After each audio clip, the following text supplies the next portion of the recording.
Welcome back to my channel. ಹೊಸದಾಗಿ channel ನೋಡ್ತಾ ಇದ್ದರೆ ಸಬ್ಸ್ಕ್ರೈಬ್ ಮಾಡಿಕೊಂಡು ಸಪೋರ್ಟ್ ಮಾಡಿ. ಸಚ್ಚಿದಾನಂದ ಸಾಯಿನಾಥ್ಗೆ ನಮಸ್ಕಾರ ಮಾಡುತ್ತಾ ಸಾಯಿನಾಥರ ಅನುಗ್ರಹ ಎಲ್ಲರ ಮೇಲೂ ಇರಲಿ ಅಂತ ವಿಡಿಯೋ ಪ್ರಾರಂಭ ಮಾಡ್ತಾ ಇದ್ದೀನಿ.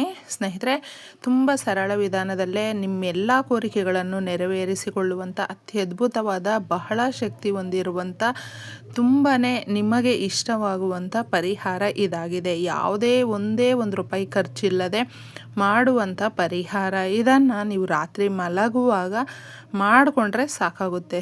ಯಾವುದೇ ರೀತಿಯಾದಂಥ ಪೂಜೆ ಇಲ್ಲ, ನಿಯಮ ಇಲ್ಲ. ಮನುಷ್ಯನಿಗೆ ಈ ಕಲಿಯುಗದಲ್ಲಿ ನಾನಾ ಥರದ ಸಮಸ್ಯೆಗಳು ಅನ್ನೋದು ತುಂಬ ಇರುತ್ತೆ. ಅದರಲ್ಲಿ ಬಹಳ ದೊಡ್ಡದಾಗಿ ಕಾಡುವಂಥದ್ದು, ಪ್ರತಿನಿತ್ಯ ನಮಗೆ ಸಮಸ್ಯೆಗಳಲ್ಲಿ ಮುಖ್ಯವಾಗಿ ಕಾಡುವಂಥದ್ದು ದುಡ್ಡು ಕಾಸಿನ ಸಮಸ್ಯೆ. ದುಡ್ಡು ಕಾಸಿಗೆ ಬಹಳ ಪರದಾಡಬೇಕಾಗಿದೆ ನಾವು. ಆದಾಯದ ಮಾರ್ಗಗಳು ಸರಿಯಾಗಿ ಇಲ್ಲ. ಎಲ್ಲ ರೀತಿಯ ಕೋರಿಕೆಗಳನ್ನು ನಾವು ಪಕ್ಕಕ್ಕಿಡ್ತಾ ಇದ್ದೀವಿ. ಸಣ್ಣ ಪುಟ್ಟದಾಗಿ ಕೂಡ ಮಕ್ಕಳಿಗೆ ಏನಾದರೂ ಮಾಡಿಕೊಡೋಣ ಅಂದರೂ ಕೂಡ ಇರೋದಿಲ್ಲ. ಮಕ್ಕಳು ಇಷ್ಟಪಡ್ತಾ ಇದ್ದಾರೆ, ಅವ್ರಿಗೆ ಏನಾದರೂ ಒಂದು ವೆಹಿಕಲ್ ತೊಗೊಳ್ಬೇಕು ಅಥವಾ ಇನ್ನೇನೋ ಮಾಡಬೇಕು ಅಂದರೂ ಕೂಡ ನಮ್ಮಲ್ಲಿ ಸರಿಯಾಗಿ ಹಣಕಾಸಿನ ಕೊರತೆ ಜಾಸ್ತಿ ಇದೆ. ಏನು ಮಾಡಬೇಕೋ ತೋಚ್ತಾ ಇಲ್ಲ ಅನ್ನುವಂಥವರು ಇದನ್ನು ಪ್ರತಿನಿತ್ಯ ಮಾಡ್ಕೊಳ್ಬಹುದು. ಯಾಕಂದರೆ ನಮ್ಮ ಪರಿಹಾರ ಶಾಸ್ತ್ರಗಳಲ್ಲಿ ನಮಗೆ ತುಂಬ ಸುಲಭ ವಿಧಾನದಲ್ಲೇ ತಿಳಿಸ್ಕೊಟ್ಟಿರುವಂಥದ್ದು. ಆದರೆ ಅದನ್ನು ನಾವು ಫಾಲೋ ಮಾಡ್ತಾ ಇಲ್ಲ ಅಷ್ಟೇ ಸ್ನೇಹಿತರೆ. ನಿಜವಾಗ್ಲೂ ನಮ್ಮ ಎಷ್ಟೋ ಕಠಿಣ ಸಮಸ್ಯೆಗಳಿರುತ್ತಲ್ವ, ಅದನ್ನು ಬಗೆಹರಿಸ್ಕೊಳ್ಳೋದಕ್ಕೆ ಇದು ತುಂಬ ಸೂಕ್ತವಾಗಿರುತ್ತೆ. ಬಹಳ ಚೆನ್ನಾಗಿ ವರ್ಕ್ ಆಗುವಂಥದ್ದು. ನಮ್ಮ ಮನೆಯಲ್ಲಿ ಎಷ್ಟೋ ನೆಮ್ಮದಿಗೆಟ್ಟು ನಾವು ಬೆಳಗ್ಗೆ ರಾತ್ರಿ ಎಂದೇ ದುಡಿತಾ ಇರ್ತೀವಿ, ಆದರೂ ನೆಮ್ಮದಿನೇ ಇಲ್ಲ ಅಂತ ಹೇಳಿದಾಗ ಈ ಪರಿಹಾರವನ್ನು ತಪ್ಪದೆ ಮಾಡ್ಕೊಂಡು ನೋಡಿ. ಈ ಪರಿಹಾರಕ್ಕೆ ಎಷ್ಟು ಸುಲಭವಾಗಿ ಒಂದೇ ಒಂದು ಗಾಜಿನ ಲೋಟ ಬೇಕು. ಗಾಜಿನ ಲೋಟ ಯಾಕೆ ನಾವು ಮುಖ್ಯವಾಗಿ ಬಳಸ್ತೀವಿ ತುಂಬ ಜನಕ್ಕೆ ಗೊತ್ತಿಲ್ಲ. ನಮ್ಮ ನೆಗೆಟಿವ್ ಎನರ್ಜಿ ಇರುತ್ತಲ್ವ, ನಮ್ಮ ಬಾಡಿಯಲ್ಲಿ ಅಥವಾ ನಮ್ಮ ಮನೆಯಲ್ಲಿ ನೆಗೆಟಿವ್ ಎನರ್ಜಿ ಸಾಕಷ್ಟು ಇದ್ದಾಗ ನಾವು ಸಕಾರಾತ್ಮಕವಾದಂಥ ಕೆಲಸಗಳನ್ನು ಮಾಡೋದಕ್ಕೆ ಬಿಡೋದಿಲ್ಲ ಯಾವಾಗಲೂ. ಅದಕ್ಕೆ ಇದನ್ನು ತಗೊಂಡಾಗ ನಮ್ಮಲ್ಲಿರುವಂಥ ಆ ಕಷ್ಟಗಳನ್ನು ಅಬ್ಸರ್ವ್ ಮಾಡಿಕೊಳ್ಳುತ್ತೆ. ಇದು ನಾವು ಏನು ಹೇಳ್ತೀವಿ ನೋಡಿ ಅದನ್ನು ಕೇಳುತ್ತೆ. ನೀರಿಗೂ ಕೂಡ ಪಂಚಭೂತಗಳಲ್ಲಿ ಒಂದಾಗಿರುವ ನೀರು ಬಹಳ ಸಮಸ್ಯೆಗಳನ್ನು ದೂರ ಮಾಡುತ್ತೆ. ಈ ಪರಿಹಾರಕ್ಕೆ ನಮಗೆ ಬೇಕಾಗಿರುವಂಥದ್ದು ಗಾಜಿನ ಲೋಟ ಮಾತ್ರ. ನೀವು ಸ್ಟೀಲ್ ಎಲ್ಲ ಬಳಸ್ಕೊಳ್ಳೋದಕ್ಕೆ ಹೋಗಬೇಡಿ. ಬಳಸಿದ್ರೂ ಕೂಡ ಅದು ವರ್ಕ್ ಆಗೋದಿಲ್ಲ. ನಾವು ಇದನ್ನು ಕೇಳ್ಕೊಳ್ತಾ ಇರ್ತೀವಿ, ನಮ್ಮ ಮನಸ್ಸಿಟ್ಟು ನಾವು ಈ ಪರಿಹಾರವನ್ನು ಮಾಡ್ತಾ ಇರ್ತೀವಿ. ನಮ್ಮ ಪ್ರಕೃತಿ ದೇವತೆ ಯಾವಾಗಲೂ ಅಷ್ಟೇ, ಅನಾದಿ ಕಾಲದಿಂದಲೂ ಕೂಡ ನಾವು ಪ್ರಕೃತಿಯನ್ನು ಪೂಜೆ ಮಾಡ್ಕೊಂಡು ಬರ್ತಾ ಇರುವಂಥದ್ದು.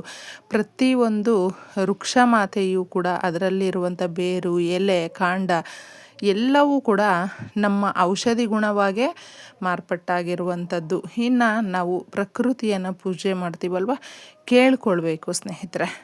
ನೀವು ಈ ಬ್ರಹ್ಮಾಂಡವನ್ನು ಕೇಳ್ಕೊಳ್ಳಿ. ನಿಮ್ಮ ಇಷ್ಟ ದೇವರಾಗಿರಬಹುದು, ಹೇಳಿಬಿಟ್ಟು ಈ ರೀತಿ ನಮ್ಮ ಮನೆಯಲ್ಲಿ ದುಡ್ಡು ಕಾಸಿನ ಸಮಸ್ಯೆ ಇದೆ, ತುಂಬಾ ನಾವು ಆರೋಗ್ಯದಿಂದ ಹದಗೆಟ್ಟಿದೆ ನಮ್ಮ ಆರೋಗ್ಯ ಕೂಡ ಅಂತ ಯಾವುದೋ ಒಂದು ಕೋರಿಕೆ ಅನ್ನೋದು ಬಹಳ ಬಲವಾಗಿ ಇರುತ್ತೆ ನೋಡಿ, ಅದನ್ನು ನೀವು ಹೇಳ್ಕೊಳ್ಬೇಕು.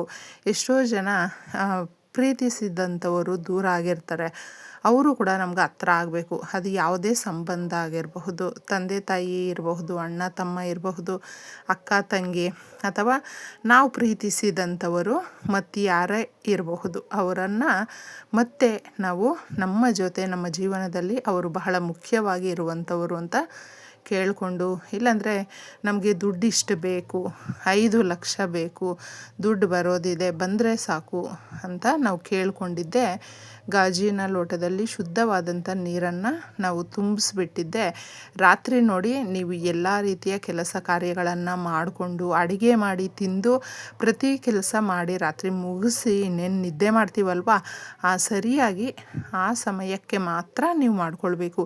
ತುಂಬ ಜನ ಏನು ಮಾಡ್ತಾರೆ ಅಂದರೆ, ನಾವು ನಮ್ಮ ಕೈಯಲ್ಲೇ ಫೋನ್ ಇರೋದ್ರಿಂದ ನಾವು ಅಕ್ಕಪಕ್ಕದಲ್ಲಿ ಏನು ನಡೀತಾ ಇದೆ ಅನ್ನೋದು ಕೂಡ ಗಮನಿಸೋದಿಲ್ಲ.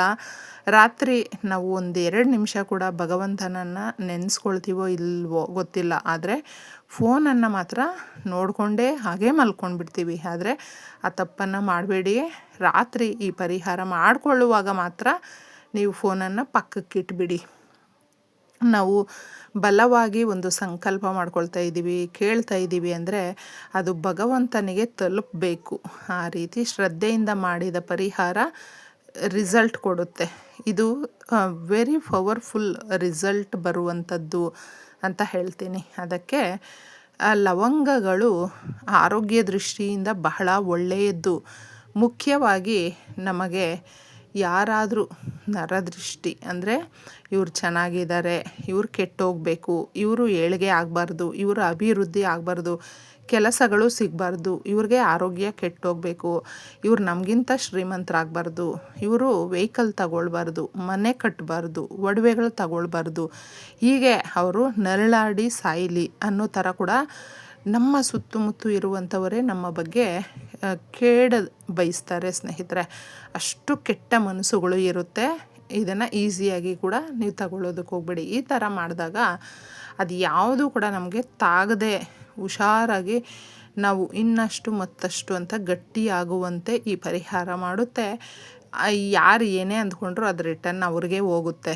ನಾವು ಒಳ್ಳೆಯ ದೃಷ್ಟಿಯಿಂದ ಭಗವಂತನನ್ನು ನೆನೆಸ್ಕೊಳ್ತಾ 3 ಅಥವಾ 5 ಲವಂಗಗಳನ್ನು ನೀವು ಕೈಯಲ್ಲಿಟ್ಕೊಂಡು ನಿಮ್ಮ ಸಮಸ್ಯೆಗಳನ್ನು ಹೇಳಿ ಆ ಲೋಟದಲ್ಲಿ ನೀರಿರುತ್ತಲ್ವ ಹಾಕಿಬಿಟ್ಟು ಒಂದು ಲಿಡ್ ಕ್ಲೋಸ್ ಮಾಡಿಬಿಟ್ಟಿದ್ದೆ ಆ ಗ್ಲಾಸ್ಗೆ ನೀವು ಏನೆಲ್ಲ ಸಮಸ್ಯೆಗಳಿರುತ್ತೆ ನೋಡಿ ನಿಮ್ಮ ಮನೆಯಲ್ಲಿ ಅದನ್ನು ಒಂದೊಂದೇ ತಾನಾಗೆ ಹೇಳ್ಕೊಳ್ತಾ ಈ ಸಮಸ್ಯೆಗಳೆಲ್ಲ ಬಗೆಹರಿದಾಗ ನಾವು ಎಷ್ಟು ಖುಷಿಯಾಗಿರ್ತೀವಿ ಅದನ್ನು ಇಮ್ಯಾಜಿನೇಷನ್ ಮಾಡಿಕೊಂಡು ನೀವು ಸಬ್ಕಾನ್ಷಿಯಸ್ ಮೈಂಡ್ಗೆ ರಾತ್ರಿ ಮಾತ್ರ ನೀವು ಪಾಸಿಟಿವನ್ನು ತುಂಬಿಸ್ಬೇಕು.